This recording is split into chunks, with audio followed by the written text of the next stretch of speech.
İyi günler kıymetli TRT Denizli izleyicileri. Yeni bir Doktorunuza Sorun programıyla tekrar sizlerle birlikteyiz. Yeni bir hafta. İnşallah bu hafta hepimiz için daha iyi koşullarda geçer diyelim. Tabii kış koşulları da başladı. Şimdi geçen haftaki programımızda özellikle sedef hastalığı ile ilgili soruyu soran kişiden tekrar bir mail aldım. Mailde bana bitkisel kaynaklı internet ortamında satılan birçok ilaç olduğunu, bunları kullanılarak zaman zaman iyileştiğini, iyileşmediğinden bahsetmiş. Bana sorduğu sorunun asıl amacı olduğunu, yani bu tür ilaçlar zararlı mı diye sormuş. Şimdi biz geçen haftaki programımızda bizi izleyen izleyicilerimiz hatırlarlar. Aslında sedef hastalığı, yani psoriasis dediğimiz biz hekimlerin normal kanıta dayalı normal tıbbi ilaçlarla, Sağlık Bakanlığımızın onay verdiği tıbbi ilaçlarla kontrol altına alınabilmekte, hatta zaman zaman ortadan kaldırılmakta ve uzun sürede remisyon dediğimiz iyileşme dönemiyle seyredebilmekteydi. Geçen haftaki programımızda da anlattık. Yani demek ki sedef hastalığı korkulacak bir hastalık değil, bulaşıcı bir hastalık değil. Şimdi internet üzerinden birçok hastalık için aslında günümüzde ilaçlar satılabilmekte. Gerçekten yani internet üzerinden açtığınızda, herhangi bir sağlık yazdığınızda hemen değişik ilaçların olduğu, mucizevi, yani böyle müthiş, her şeyi geliyor. Saç dökülmesinden, göbekteki yağların erimesinden tutun da bu tür sedef gibi kronik, zaman zaman iyileşme, zaman zaman tekrar hastalığın alevlendiği dönemlerle seyreden hastalıklarda maalesef internet gibi olsun, böyle bulma açık yerlerde bitkisel kaynaklı ilaçların yararlı olduğu söylenebiliyor. Ama biz bunları kanıta dayalı bilimde kullanılmış da yapılmış bir tedavisi yok. Zaten Sağlık Bakanlığı dışında önerilmeyen ilaçları ben tavsiye etmiyorum. Şimdi diyeceksiniz ki tıbbi ilaçlar da bitkisel kaynaklı. Tamam, eyvallah, ama onlar Sağlık Bakanlığı'nın belirli bir dönem kullanılmış, ilaç olarak kontrolü sağlanmış ilaçlar. O yüzden lütfen internet üzerinde hani başka Sağlık Bakanlığı onayı olmayan, ilaç olmayan, eczanede satılmayan ilaçları biz kabul etmiyoruz. Suistimale açık. Hele sedef hastalığı gibi geçmeyen hastalıklarda, hep söylüyorum, işte maalesef umut tacirleri devreye hep giriyor. Yani siz fayda gördüğünü inanıyorsanız ben kullanıp kullanmamayı size bırakırım. Ben kendim kullanmam. Zaten sedef hastalığı gibi bir modern tıbbın, kanıta dayalı tıbbın, bugünkü cildiye uzmanlarının veya aile hekimlerinin, yani biz hekimlerin birçok tedavi yöntemi gerçekten modern tıbbın tedavi yöntemleri. Ve devlet sigorta kapsamında ödüyor. İyilik hali de sağlanıyor zaten. Şimdi ülkemizde birçok artık dermatoloji uzmanlarının olmadığı hastanelerimiz yok. Yani bu tür suistimal açık umut tacirlerinin de bulunduğu ortamlarda maalesef biz de onlarla yapacak çok fazla bir şeyimiz yok. Şimdi demek ki sedef hastalığı kronik, devam eden bir hastalık. Zaman zaman iyileşiyor. Hangi ilacı kullanırsanız kullanın zaten geçiyor kendisi. Ama bir takım çevresel faktörler, genetik faktörlerin etkisiyle de vücudun bağışıklık sistemi düştüğü zaman da hastalıkta alevlenmeler dediğimiz dönemlerle kendini seyrettiriyor. Örnek veriyorum, Sivas'ta işte adını bilmediğim ben biliyorum da işte bir yere gidiyorlarmış. Yılanlı bir havuz varmış. Oraya insanlarda sedef kalmıyormuş. Zaten insanlar orada dinleniyor, istirahat ediyor, stresten uzak kalıyor. Denizde sahil kenarına gidiyor. Sahil kenarında iyileşiyor. O yüzden sedef hastalığı, stresten uzak durmak, depresyondan uzak durmak gibi şeyler, psikiyatrik bir takım rahatsızlıkların tetiklediği sedefi biliyoruz zaten. İşte genetik faktörler, çevresel faktörler. İşte bu durumdan yararlanmak isteyen umut tacirleri, bu tür ilaçları satıp ben şöyle iyileştiriyorum diyen kişiler, işte sedef hastalığı bir geçmeyen hastalarda maalesef zaman zaman iyileşme, zaman zaman alevleme dönemleri seyrettiğin durumlarda ruhsat olmayan, bakanlık onayı olmayan, bilimsel olarak modern tıbbın, kanıta dayalı tıbbın önermediği ama sabundur, şampuandır, çok farklı kremlerdir. Hatta zaman zaman psoriasis klinikleri diye de maalesef mükemmel bir şekilde tedavi ettiklerini söylüyorlar. Mucizevi şekilde hastalığın komple iyileştirdiklerini söylüyorlar. Kişi gidiyor bu arada bu ilaçları kullanıyor. Zaten diğer ilacı da kullandığı zaman da aslında iyileşiyordu. Daha doğrusu iyileşiyordu ama hastalık remisyon dediğimiz iyileşme bulguların gözükmediği döneme giriyordu. İşte burada hangi ilacı kullandınız? Elinize aldığınız basit bir suyu içtim de geçtim de diyebilirsiniz. O yüzden biz modern tıbbın kullandığı ilaçlar dışında çok fazla bir şey önermiyoruz. Siz kendiniz de bu konuda özellikle çok paralar vererek, bir de bu tür ilaçlar çok paralı oluyor maalesef. Yani çok suistimal açık konularda da böyle umut tacirleri maalesef internet olur, gazete olur, basın yolu olur. Hani böyle sizlerin umudunu sömürerek para kazanabiliyorlar. Benim burada diyeceğim budur. Demek ki sedef hastalığının bulaşıcı bir hastalık olmadığını biliyoruz. Genetik ve çevresel koşullarla zaman zaman nüksediyor. Bunu bilmemiz yeterli. Yani dermatoloji doktorlarının verdiği ilaçlarla da zaten kontrol altına alınıyor. Zaten bir ilaç fayda etmediyse onun bir üst grubu, hatta işte özel fototerapi yöntemlerine kadar giden tedavi yöntemlerinin kullanıldığını bilmemiz yeterli diyorum. İnşallah gerekli cevabı da vermiş olalım. Şimdi gene geldik kış koşulları. Hep kış, yazın yaz koşulları. Bir de insanlara böyle bir algı oluştu. Ya yazın sıcak olur, kışın soğuk olur. Yani hep bizim ilkokullarda duvarlarda olurdu işte ilkbahar, yaz, sonbahar, kış, sonbahar, kış, ilkbahar, yaz resimler olurdu. Yaz güneş ve deniz, sıcak hava. Kışın kar, sonbaharda yaprakların dökülmesi. Mevsimler gibi maalesef hani biz insanları biraz önceki bahsettiğim umut tacirleri gibi böyle mevsimlere yönelik bir farklı bir algı mı oluştu onu da bilemiyorum. Ya ben çocukluğumdan beri bilirim, kışın havalar soğuk olur. Kışın denizde zaman zaman kar yağar. Bazı doğuya gittikçe bazı illerimizde daha çok kar yağacak. Bunlar doğal coğrafi koşullar değil mi? Ne oluyor anlamıyorum. Yani işte kış geldi, aman şöyle aman böyle.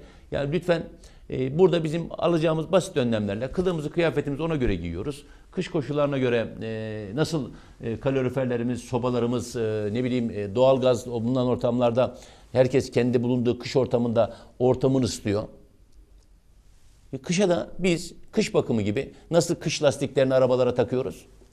Arabalarımız daha az kaza yapsın, işte kaymasın kış lastiğiyle. Biz de ayakkabılarımızdan tutun da kaşkol ve beremize, kafamıza giyeceğimiz şapkaya kadar her şeyimiz, tedbirimizi aldığımız zaman bu kış koşullarında abartılacak bir şey olmadığını, bu da doğanın bir dengesi olduğunu bilmemiz bizim için yeterli.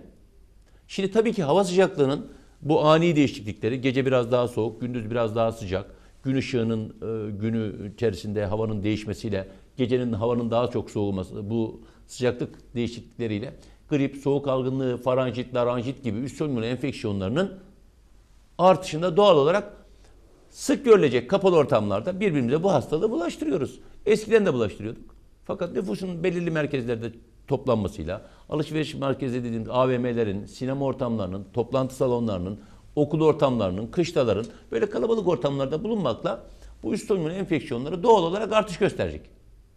Şimdi biz üst solunum enfeksiyonu dediğimiz bu saydığımız grip ve nezle, soğuk algınlığı gibi, laranjit, faranjit gibi hastalıklardan en fazla bizim yapacağımız tek şey biraz önce kış koşullarında nasıl arabamızda bakım yaptırıyoruz, işte donmasın diye antifrizinden tutup da kar lastiklerini değiştiriyoruz mevsimine göre, iklimine göre. Biz de bağışıklık sistemimizi güçlendirecek, kışın bizi hastalıklardan koruyacak şeylere daha çok dikkat etmemiz gerekiyor. Nedir? Daha yeterli besleneceğiz. Dengeli, yeterli besleneceğiz. Sağlığımızı korumak açısından önemli olayın uyku olduğunu söylüyoruz. Her programda yeterli ve dengeli beslenmekten bahsediyorum. Uykunuza dikkat edin diyorum. Sigaradan, alkolden uzak durun diyoruz. Yani basit tedbirlerle bu kış mevsiminde işte bu havaların soğuması ile birlikte doğal olarak kış mevsiminde meyveler, sebzeler değişiyor. Beslenme alışkanlıklarımız ona göre değişiyor. Kılığımız, kıyafetimiz ona göre değişiyor. Şimdi bu havalar soğuyunca doğal olarak kışla gelince adı üstünde kış ve havaların soğuması. Beslenme şeklimizde de bir takım değişiklikler oluyor. İşte doğal olarak hepimiz de diyoruz ya daha böyle akşamın erken olmasından dolayı daha yağlı ve şekerli besinlere karşı böyle bir isteğimizde bir artış oluyor. Kapalı ortamlarda daha çok vakit geçiriyoruz. Kapalı ortamlarda dışarı çıkmadan daha çok duruyoruz. Ve doğal olarak da hareketimiz, fiziksel aktivitemiz, yürüyüşümüz daha da azalmış oluyor. İşte kış mevsimindeki bu yürüyüşün, fiziksel aktivitenin az olması, havanın erken kararmasıyla birlikte gecelerin daha uzun olması, televizyon başı, internet başı, akıllı telefonlarımızın başında daha fazla vakit geçirmemiz ve tabii ki enerji değeri yüksek, besin değeri düşük yiyeceklerin abur cuburların atıştırılması. Enerji değeri gerçekten yüksek ama besin değeri bizim için uygun değil. Bunların atıştırılmasıyla birlikte vücut yağımızda da, ağırlığımızda da, kilomuzda da istenmeyen yönde sağlıksız bir kilo artışı meydana geliyor. Yaz aylarında dikkat ettiğimiz kadar kilomuza, beslenmemize dikkat etmiyoruz. İşte sebebi işte bu kış aylarının daha uzun günlerin daha uzun olması. Bizi ihmalkarlığa biraz daha böyle hani larç olup daha böyle gevşek davranıyoruz ve yaz aylarında dikkat ettiğimiz kilo durumumuza, beslenmemize, kış aylarında bu bilinçaltımızdaki ihmalkarlıkla birlikte fiziksel hareketler de azalıyor. Kapalı ortamlarda daha çok kalıyoruz ve daha kilo almaya başlıyoruz işte. Birçok insan kalın giysiler içerisinde kilolarını daha rahat sakladıklarını, hani şöyle dikkat ettiğimizde kazağımız var. Kazak da kiloyu saklıyor. Gömleğin üstüne giyiyorsunuz. Tabii yazın böyle bir şey yok. Bu kiloyu saklamış oluyor. Sağlıklı beslenme alışkanlıklarımızdan gün uzamasıyla birlikte daha çok uzaklaşıyoruz. Aslında kış aylarında en belirgin hastalıklarından olan bu üst solunum enfeksiyonları, grip, nezle gibi hastalıklardan korunmanın en baş sebebi beslenmemize dikkat etmemiz. Gereksiz yere hastanelere gitmemizi, kalabalık ortamlarda aksırarak hapşırarak dolaşmamızı önleyecektir. Yeterli ve dengeli beslenmek bağışıklık sistemimizi daha üst seviyelere çıkartacaktır. O zaman da kışın karşımıza çıkan bu üst solunum enfeksiyonları daha çok azalmış olacaktır. Özellikle kış aylarında kışın kendi meyvelerini yememiz, yani Allah öyle yaratmış. Portakal, mandalin gibi, greyfurt gibi bu turunçgillerin bol tüketilmesi bizi, bağışıklık sistemimizi daha çok kuvvetlendirmiş oluyor. Aslında hastalıklara karşı da kuvvetlenmiş oluyoruz. Günümüzde bizim kuşak, şimdi biz 50-55 yaş arası kuşakta, biz çocukluğumuzda çok hastaneleri bilmeyiz biz. Sağlık ocaklarını da bilmeyiz. Aile hekimlerini de bilmeyiz. Yok muydu o zamanlar hastalık, bu kış aylarında üst solunum enfeksiyonları? Yok, vardı ama biz daha yöresel besleniyorduk. Yani portakal, mandalini daha çok tüketiyorduk. Beslenmemizde daha çok hareket ediyorduk. Hareketle beraber besleniyorduk. Okulumuza daha çok yürüyorduk. Yaz kış aylarında bizim kuşaklar bilirler. Belediye otobüsleri de yoktu çok fazla. Biz hep yürürdük okula. Okuldan da yürüyerek gelirdik. Hani böyle olsun demiyoruz. Tamam, okul servisleri gene bulunsun. Ama bilinçli değildik ama yeterli ve dengeli besleniyorduk. Neden? Kış ayının meyvelerini, sebzelerini tüketiyorduk. Ailemiz tarafından hazırlanıyordu. Farkında varmadan. Şimdi daha bilinçliyiz diyoruz. Daha kültürlüyüz diyoruz. Daha gelişmiş görüyoruz kendimizi ama daha çok hastalık var. Hastanelerin hepsi şu an dolu. Yoğun bakımlar dolu. Hastaneler dolu. Yatacak yer için sıra bekliyoruz. Demek ki biz kendimizi sorgulayacağız. Kendi günlük bakımımızı yapacağız, haftalık bakımımızı yapacağız. Saçımızı ben programa gelmeden önce düzeltiyorum, 10 defa düzeltiyorum. Acaba eğri mi oldu diye bakıyorum. Şöyle aynada bakıyorum. Şöyle düzeldi mi, şöyle oldu mu? Gibi sağlığımıza da böyle önem vereceğiz. Şimdi demek ki kış aylarında yeterli ve dengeli beslendiğimiz zaman en başta en çok görülen üst solunum enfeksiyonu dediğimiz grip, nezle, laranjit, faranjit, bronşit gibi veya akciğer enfeksiyonları gibi hastalıklara karşı kendi vücudumuzun bağışıklık durumunu arttırmış olacağız. İşte yaşamın aslında her döneminde yeterli ve dengeli beslenmek zorundayız. Demek ki aslında çocuklara fen bilgisi kitaplarını açıp baktığınız zaman yeterli ve dengeli beslenmek diyor. Yeterli ve dengeli beslenmek şu mevsimde, bu mevsimde, kışın, yazın diye bir şey yok. Yaşamın her döneminde, hayatımızın her döneminde yeterli ve dengeli beslenmek sağlığın korunması için en temeldir. İşte 4 besin grubundan sütümüzü, etimizi, sebzemizi, meyvemizi, tahıllı ürünleri, çeşitli besinleri 3 ana öğün, 2 ana öğün, artık nasılsa alışkanlığınız, mutlaka yeterli miktarda alacaksınız. Alışkanlıklarınızı bozmadan.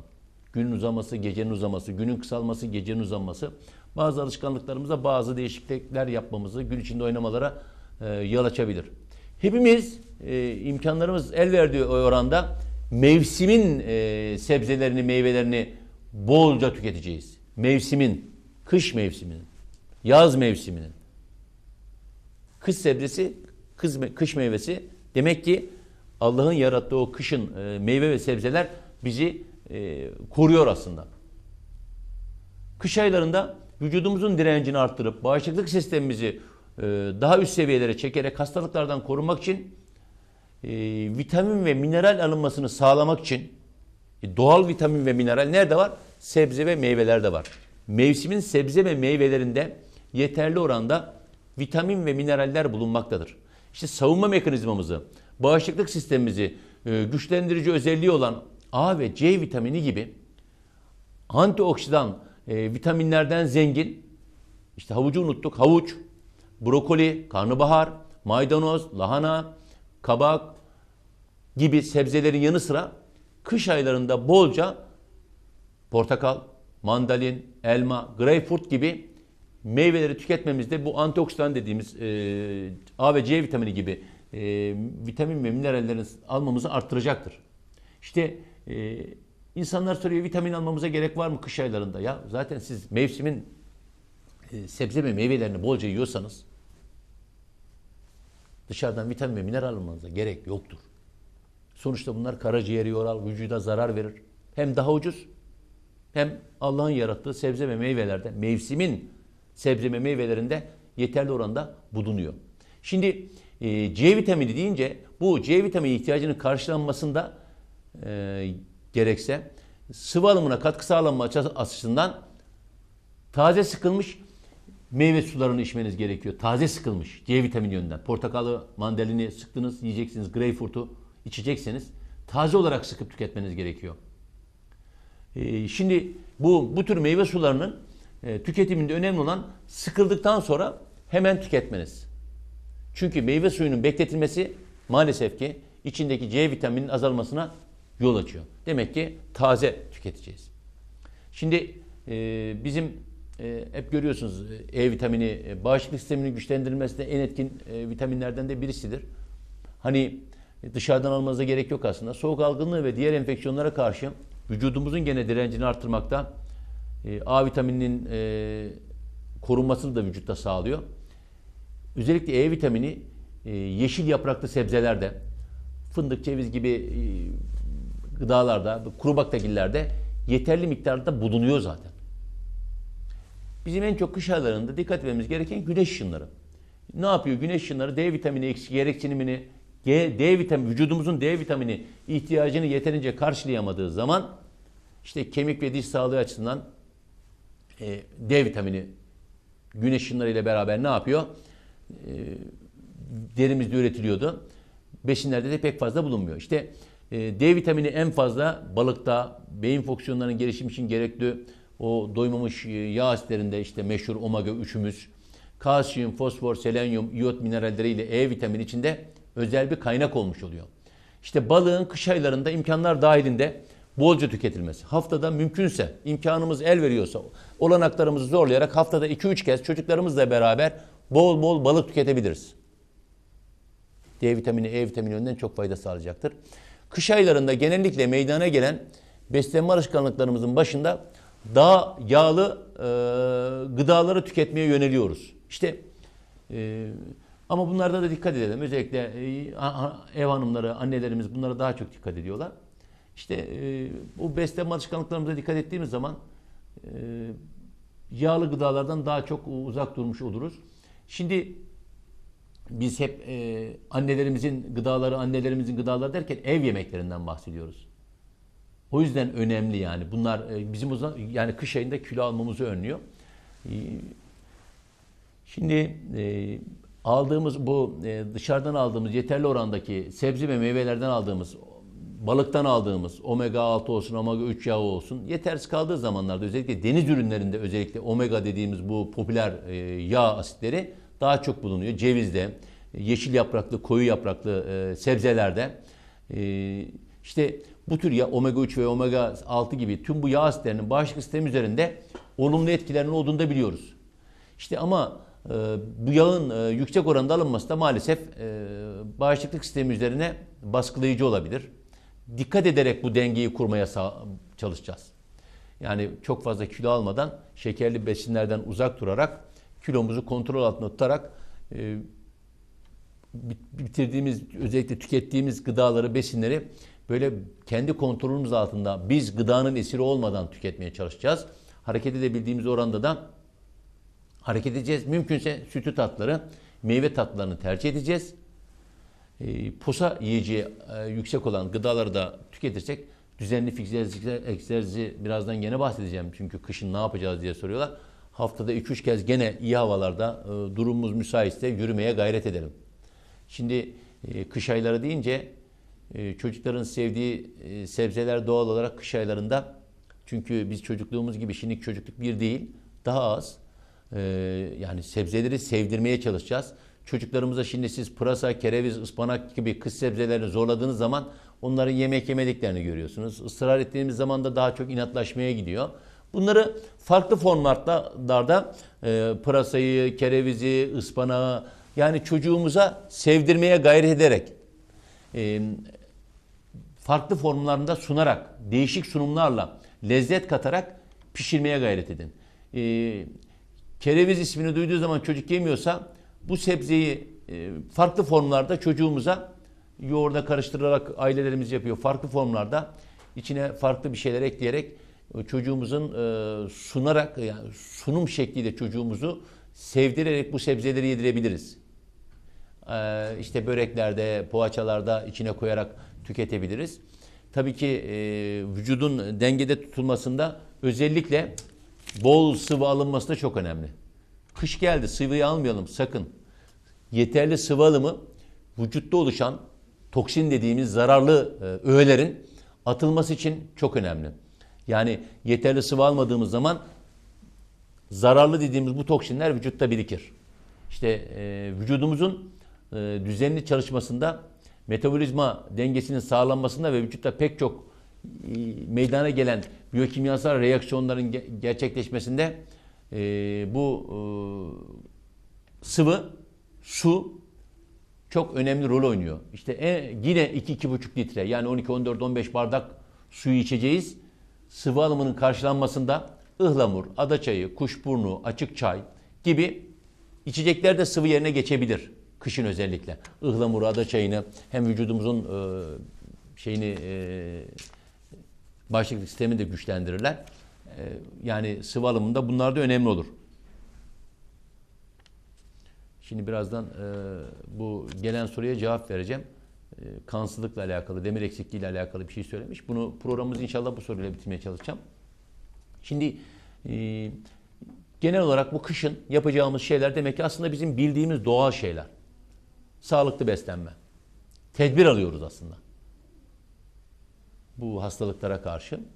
İşte hep sayıyorum. C vitamini diyoruz. Neden? Bağışıklık sistemini, vücudun bağışıklık sistemini uyarıp üst seviyede tuttuğu için C vitamini önemli. Yani vitamin kullanmak, vitamin almak, vitamin mineral ilaçlarını kullanmak, ağrı kesici gibi işte alalım da 3-4 saatte, 12 saatte vücudumuzda etki etsin diye böyle bir şey değil. Yani bir ağrı kesici, bir şeker hapı, bir tansiyon hapı gibi vücutta etki edebilecek bir şey değil vitamin ve mineraller. Yani demek ki sebzelerden, meyvelerden yeterli olanı almamız ve bunu devamlı dengede tutarak yeterli beslenmemiz çok önemli. Şimdi bazı insanların, çevremizde özellikle, bulunduğumuz ortam, beslenme şekli, sigara ya da alkol kullanımına bağlı olarak da vitamin ihtiyaçları da değişebilir. Şunu unutmayalım, vitaminin ihtiyacıyla, şimdi biraz sonra sorudaki demir de, kansızlıkta da bahsedeceğiz. Kişiden kişiye değişebilir. Bir ağrı kesici gibi 3-4 saat, hemen yarım saatte 10 dakikada tesir edip de şimdi vitamin yerine geldi diye bir vücut dengesi yok. Yani kısa sürede vitamin ve mineral dengesi sağlanmayacaktır. O yüzden kış aylarında bu soğuk günlerde yeterli ve dengeli beslenmek çok önemli. İşte özellikle bu mevsimin meyve sebzelerinden aldığımız vitamin ve mineraller daha etkin ve daha hızlı insan vücuduna adapte oluyor. Dışarıdan alacağınız vitamin ve minerallerden, hap olarak alacağınız, iğne olarak alacağınız bu vitamin ve minerallerden şunu unutmayın. Besinlerden aldığımız, bu saydığımız sebze ve meyvelerden aldığımız vitamin ve mineraller daha hızlı emiliyor ve daha etkin insan vücudu için. İşte bize soruyorlar, ekinezya çayı varmış. Valla bitkisel kaynaklı olan yani içecekleri hiçbir zaman yasak koymuyorum. Ben o konularda size yorum yapamam ama elime geçerse ben ekinezya çayını ben de içiyorum. Ama bu tür bitkisel kaynaklı olan bu ekinezyada başta olmak üzere birkaç haftadan önce fayda etmez bunlar. Bağışıklık sistemimizi korumaz. Demek ki bu tür bitkisel şeyleri kullanabilirsiniz ama zorunlu değil. İlla bunları araştıralım da piyasada bunlara böyle talep yaratalım sakın. Bunların hepsi işte umut tacirine giriyor bu sefer. Ama şunu bilin, bu tür bitkisel kaynaklı içecekleri aldığınız zaman birkaç haftadan önce vücudunuza fayda sağlamayacağını da bilin. Ama soğuk algınlığı olmasını, grip nezle olmasını birkaç hafta önceden başladığınız zaman vücudu korumaya başlıyor. Ve bu tür şeylerin bitkisel kaynaklı olan bu tür ekinezyada başta olmak üzere birkaç aydan fazla da kullanmayın. Yani birkaç hafta kullanın, ara verin. Birkaç hafta kullanın, ara verin. Veya bir ay kullanın, 2 hafta ara, 3 ay ara verin. Ne bileyim yani böyle kendi vücudunuzu bir dengede tutmaya çalışın. Ya yoğurdumuz var bizim. Yaz kış fark etmez. Yoğurt tüketin bol bol. Yoğurt bizim kışında en çok bağışıklık sistemimizi kuvvetlendiren en önemli probiyotik. Hem ücretsiz hem daha evde de yapabilirsiniz yoğurdu. Mide ve bağırsak enfeksiyonlarına karşı direnç oluşturmasını da sağlıyor. Her türlü hastalıkta biz yoğurdu söylüyoruz probiyotik olarak. İşte kefiri herkes içemiyor, herkes tüketemiyor ama yoğurt önemli. Tabii probiyotik deyince kefir mi yoğurt mu aslında kullanabiliyorsanız ikisi de olur ama yoğurt daha kullanımı kolay. Enfeksiyonlara karşı vücudu daha çok koruyabiliyor. Tabii ki bizim ıhlamuru hiçbir zaman unutmayın. Soğuk algınlığının en önemli şikayetleri arasında yer alan öksürük, yüksek ateş, kırgınlık gibi şikayetleri ortadan kaldırmakta en önemli ıhlamur çayıdır. Boğazın tahrişini önlüyor. Tahriş olan boğazın yumuşamasını sağlıyor. Tabii ılık olarak. Ihlamuru ılık olarak içeceksiniz. Tabii ki uyku çok önemli. Ne diyoruz hep uykumuzu tam alırsak daha dinç uyanırız. Dinlenmiş olarak kalkarız. Yeterli ve dengeli beslendik. Uykumuza dikkat ettik. Dinç kalktık. Sebze ve meyvelerden de antioksidanları aldık. Vücuttan toksinlerin uzaklaştırılması için suyumuzu, sıvımızı bolca tükettik. İşte zinde ve dinç bu soğuk havalarda uyanmış oluyoruz. Bu kadar basit aslında. C vitaminini hep söylüyoruz işte mutlaka alın sebze ve meyvelerden diye. Kışın en çok bizim bu mevsimde şimdi acil servisler full dolu. Acil servislerde hep öksürük, boğaz ağrısı, ateş. Bakıyorsun doktoru sırada bekliyor, kapıya çıkıyor, sigarasını içmeye devam ediyor. Yani bu da ayrı bir garabet oluyor. Yani bir şey diyemiyorum şimdi. Öksürük boğaz ağrısından geliyor. Oysa sadece ılık su içse, evini biraz buhar yapsa, sigaradan uzak dursa basit bir ağrı kesiciyle, ateş düşürücüye hiçbir şeye gerek kalmayacak. Sigara içmenin artmasıyla birlikte, alkolün artmasıyla birlikte, yanlış beslenme alışkanlıklarımızla birlikte maalesef ki hastalıklarda artış gösteriyor. Şimdi soğuk algınlığınız var. Doktor size bol sıvı tüketin diyor. İstirahat edin diyor. Zaten istirahat çok önemli. Dinç ve zinde kalkmamızda. Alkol tüketeyim mi diyor. Ya alkolün, sigaranın konuşulacak, savunulacak hiçbir tarafı yok. Sizin tercihiniz. Vücudunuza zarar vermek istiyorsanız, kendi bakımınızı engellemek istiyorsanız, yani bunda bizim diyecek bir şeyimiz yok. Yani devlet yetkilileri sadece mücadele ederler, yasakları korlar. Gene de siz yaparsınız bir şeyleri. Kendi vücudunuza kendiniz zarar verirsiniz. Hele bir de ilaç kullanıyorsunuz. Kalp damar hastalığınız var. Şeker hastasınız. Alkol alıyorsunuz, sigara alıyorsunuz. Damarlar genişleyip daralacağı için daha tehlikeli sonuçlar doğurabilir yani. Yaşlı insanlarımız var. Hepimizin işte geçen programlarda, hep programlarda bahsediyorum. Yaşlı nüfusumuz artıyor. Şeker hastaları artıyor. Böbrek hastaları artıyor. Şimdi Üşümekten de korkuyor insanlar. Üşümeyelim diye karbonhidratlı besinleri de tüketiyor. Uyuşukluk başlıyor. Ve tansiyon hastasınız, kalp hastasınız. Başka rahatsızlıklar üst üste gelmiş oluyor. İşte mevsimin sebze ve meyveleriyle birlikte size verilen ilaçları lütfen düzenli kullanınız. Kalp hastası, şeker hastası, tansiyon hastası bu soğuk kış günlerinde, astım hastası, koah dediğimiz kronik obstrüktif akciğer hastaları, nefes darlığı olan insanlar lütfen ilaçlarını aksatmasınlar. Bunlar ilaçlarını düzenli kullanacaklar. Yeterli ve dengeli beslenecekler. Uykularına dikkat edecekler. Sigara ve alkolden uzak duracaklar. Yani dışarıdan da sebze ve meyvelerden biz vitaminlerimizi alacağız. Bunu unutmayalım lütfen. Şimdi hani insanlar kış aylarında beslenmeye dikkat edip güneş ışınlarından, D vitamininden de yararlanmak adına moda olduğu için söylüyorum. Bir D vitamini salgını başladı. Yani hastanede imkanı olan insanlar D vitamini seviyesini ölçtürebilir. Onunla ilgili de çok soru geliyor. Ne yapayım işte D vitamini düşük çıktı. Zaten doktorunuz ona göre tedavi ayarlayacaktır. Bugün kabul gören şekil öğlen sıcağında özellikle kollarımız, vücudumuzun yarı çıplak vaziyette. Tabi bu da mümkün değil. 15-20 dakika güneş ışığını almamız D vitamini için yeterli. Şimdi bizim zaten kültürümüze uygun bir şey değil. Hele bir de kışın yeterli derecede güneş ışığını almıyoruz. D vitamini eksikliği otomatikman oluşmuş oluyor. Ama D vitamini kontrolü yaptırarak yeterli güneş ışığından da yararlanarak D vitamini ihtiyacımız varsa dışarıdan takviyesi gerekebilir. Bu kış ayları için söylüyorum.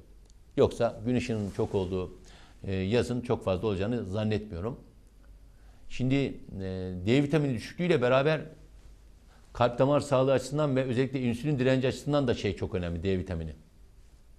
Şimdi bu soğuk kış günlerinde gelen bir sorumuz var bizim.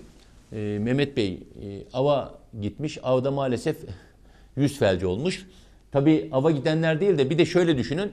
İlla avcı olarak değil, şoförler özellikle araba kullanırken sabahleyin evin hanımefendisi, evin beyi veya balkona çıktığında o rüzgarı yediğinde yüzünün tek bir tarafında yüz felci meydana gelebilir. Mehmet Bey 35 yaşındaymış kendisi. Yüz felci olmuş. Ava gitmiş olmuş. Gayet doğal. Korkulacak bir şey yok aslında. Ama şimdi yüz felci olduğu için insanlar ağızlarını şişiremiyor. Konuşurken ağız o tarafa kayıyor. Balon şişir diyorsun şişiremiyor. Böyle yüz felç olan tarafa doğru kayıyor. İşte bu özellikle ava giden insanlarda bu kış soğuklarıyla beraber de yüz çevresinde özellikle yüz felci görülebiliyor. Tabii yüz felci insanları korkutuyor. Acaba ya kanser mi oldum diye bilinçaltında. Yüz felci yüz sinirinin olduğu bölgenin özellikle sıvı toplanmasına bağlı şişmesiyle ve o ayazlı rüzgarı yemekle beraber avcılarda tipiktir. Şoförlerde pencereyi açtıysa vurduğu taraftan tipiktir. Veya evde insanın soğuk balkona çıkıp çamaşır astığı zaman yüzüne vurmasıyla felcin geliştiğini söylemesi tipiktir. Bu çevresel dediğimiz periferik yüz felci meydana geliyor. Aniden hava soğukluğunun olması, havanın sıcaklığının ani düşmesiyle birlikte keskin bir soğuğun yüze doğru vurmasıyla birlikte yüz sinirini olumsuz olarak etkilediği için yüz felci meydana gelmiştir. Hasta ağzından sıvıyı alamaz. Rahat sıvı alamadığı zaman o tarafa doğru ağzı kayıyor çünkü. Geceleri gözü kapatamadığı için gözü açık kalır, gözü kurur. Ve kişi bundan dolayı rahatsızlık hisseder. Yanaklarını şişiremiyor, çiğneyemiyor. Lokma çevirmesinde zorlanıyor. Üfleme hareketiyle beraber dudak hareketlerinde felç tarafa doğru kayma meydana geliyor. Yani bunlardan kişi panikliyor. İşte sinir orta kulak içinde baskıya uğradıysa seviyesine göre yüksek seslere karşı dayanıksızlık, dilde tat bozukluklarına kadar gidebiliyor. İşte aniden yüzün yarısında meydana geliyor. Harekette bir kusur, görüntü bozukluğuyla karşılaşıyor. Gözünü kapatamıyor. Ve o gerilim ve panik haliyle kişi korkuyor. Kişi artık panik halde artık bunun kalıcı olarak geçmeyeceğini düşünüyor aslında. Beyninde bir takım kurgularla alttaki neden olan bir takım tümör mü, beyin kanaması korkusu yaşıyor. Hele yeri gelmişken de söyleyeyim burada. İnternet açıyorsunuz, burun kanaması diyorsunuz. Pat, lösemi yazıyor. Kafa karışıyor. Şimdi her burun kanaması lösemi değildir ki, basit bir üst solunum enfeksiyonuna bağrı kanamıştır. Kendiliğinden kanamıştır. Daha çoğu budur zaten. Şimdi yüz felci diye internette yazın, hemen karşısında beyin tümörü. Kişi panikliyor, korku içinde. Oysa %85, %90 kendiliğinden iyileşecek normal periferik dediğimiz çevresel yüz felci bu. Birkaç ay içerisinde kendiliğinden kaybolacak. Ama o internetteki yanlış okuma, yanlış bilgilenme bizi başka yerlere götürüyor. O yüzden kişiler zaten karşınıza sizin hekimlerin korkarak geliyorlar. İşte kulağımıza gelen darbeler, ani ısı farklılıkları, tansiyon yüksekliği, bazı romatizmal hastalıklar, vitamin eksiklikleri, tüklük bezlerinin bir takım iyi huylu veya kötü huylu olabilecek tümörleri, iç kulak yolunun tümörleri, tüklük bezi ve kulak cerrahi sonrası cerrahi olarak da yüz felci gelişebiliyor. İşte burada %85, %90 oranında herhangi bir iz bırakmadan iyileşecek. %90'a yakın, bunu bilin Mehmet Bey, bunu bilin, korkmanıza gerek yoktur. %90 kendiliğinden iyileşecek. Doktorunuzun verdiği ilaçları kullanın. 3-4 haftadan 3-4 aya kadar iyileşme. 3 haftada iyileşeni de biliyorum ben. 2 haftada iyileşeni de gördüm. 4 haftada, 6 haftada iyileşeni de gördüm. 5 ay geçmiş hala rahatlamamış hasta da gördüm. Onlar biraz daha panik halde oluyorlar. Korkuyorlar doğal olarak. Bunun fiş tedavisi de var. Sakız çiğneme öneriyoruz. Balon şişirme veriyoruz. İşte bunlar zamanla kendiliğinden geçecek. Bunu unutmayın ama ava gidiyorsanız tekrar söylüyorum. Kendinizi koruyacak önlemleri de alın. Yüzünüzü kaşkollerle, berelerle, özellikle kulakları, özel kulaklıklarla ava gidiyorsanız, seviyorsanız kaşkolle koruyun. Ben soğukta spora giderken elimi yüzümü koruyarak spora gitmeye çalışıyorum.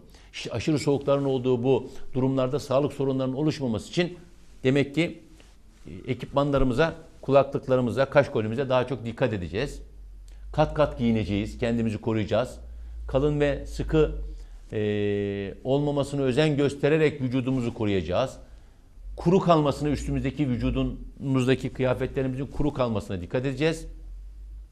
Çok terlediysek özellikle iç atletlerimizi değiştirmemiz gerekiyor. Arabamızda veya uygun ortamda. Baş ve boynumuzu özellikle şapka veya özel boyunluklarla koruyacağız. Bayanlar eşarplarla, kaşkollerle koruyacağız.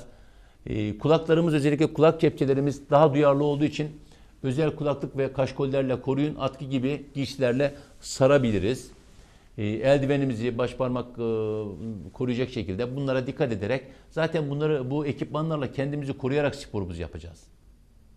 Özellikle ayakkabılarımızda, çoraplarımızda su geçirmeyen, bizi koruyan kıyafetleri giymemiz gerekiyor. Botları, spor kıyafetlerimizi ona göre giymemiz gerekiyor.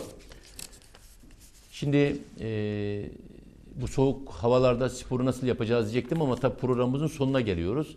O yüzden ben bir sonraki programımıza da bırakayım onu. Şimdi gelen sorularımıza cevaplayarak bugünkü programımıza inşallah son verelim. Şimdi 49 yaşında Faik Bey Tekirdağ'dan bize soru soruyor. Sürekli demir eksikliği var. Tedavi olsam da yine tekrarlıyor. Acaba bunun başka bir tedavisi var mı diyor. Faik Bey, benim burada öncelikle size tavsiyem, sürekli demir eksikliği var. Bunun öncelikle sebebini bulacağız. Genelde kadınlarda ay hali olur. Ay haliyle birlikte kadınlar menstrüasyon, o kanamalı olduğu dönemlerde kanı çok kaybederler. Biz şimdi erkekler bu konuda biraz daha şanslıyız ama siz 49 yaşındayım dediniz. Öncelikle siz GAITA'da gizli kan baktırın. KETEM dediğimiz kanser erken tanı merkezlerinde ücretsiz bakılıyor. Aile hekimleri de bakıyor. Cerrahi doktorları, dahiliye doktorları da bakıyor. GAITA'da gizli kan dediğimiz basit bir tahlil bu. Büyük abdestlerinden çok küçük bir parça bakılıyor. Eğer GAITA'da gizli kanınız pozitif çıkarsa kolonoskopi yaptırmanız gerekiyor. Endoskopi yaptırmanız gerekiyor. Sebebi şu Faik Bey. Basit bir demir eksikliği mi yoksa altta yatan başka bir hastalık var mı diye. Bunlar devlet tarafından KETEM'lerde, devlet hastanelerinde ücretsiz yapılıyor. Zaten bir dahiliye veya genel cerraha gittiğinizde benim demir seviyem düşüyor dediğinizde size mutlaka kolonoskopi ve endoskopi önerecektir.